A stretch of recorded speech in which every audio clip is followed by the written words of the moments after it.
دوسری قسم تھی طلاق بائن۔ طلاق بائن یہ ہے کہ شوہر اپنی بیوی کو گول مول کنایے کے الفاظ کہے، جس میں طلاق کا مطلب بھی نکل سکتا ہو اور طلاق کے سوا کوئی اور دوسرا مطلب بھی نکل سکتا ہو۔ جیسے کوئی اپنی بیوی سے کہے کہ میں نے تجھے اپنے سے دور کر دیا،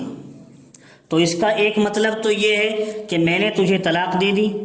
اور دوسرا مطلب یہ ہو سکتا ہے کہ طلاق تو نہیں دی لیکن اب تجھے اپنے پاس نہ رکھوں گا، اپنے میکے پڑی رہ، میں تیری خبر نہ لوں گا۔ یا یوں کہے کہ مجھ سے تجھے کوئی واسطہ نہیں ہے،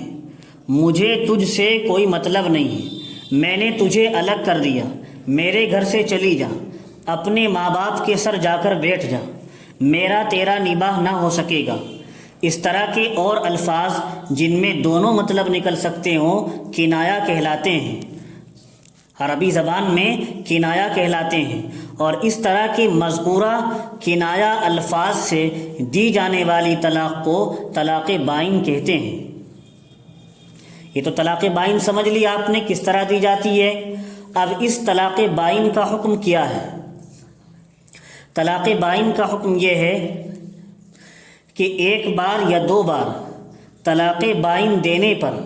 بیوی فوراً نکاح سے نکل جاتی ہے اور شوہر کو رجوع کرنے کا حق نہیں رہتا، لوٹانے کا حق نہیں رہتا، لیکن عدت کے اندر اور عدت کے ختم ہونے کے بعد باہم رضامندی سے دوبارہ نکاح ہو سکتا ہے۔ عدت میں تو لوٹانے کا حق نہیں رہتا، لیکن عدت کے اندر عدت کے ختم ہو جانے کے بعد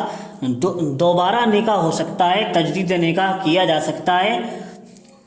اور دوبارہ نکاح کے بعد اس صورت میں بھی شوہر باقی ماندہ طلاق کا مالک ہی رہے گا۔ طلاق بائن میں بھی شوہر باقی ماندہ طلاق کا مالک رہے گا۔ جیسے کسی نے پہلے 2 طلاق بائن دی تھی،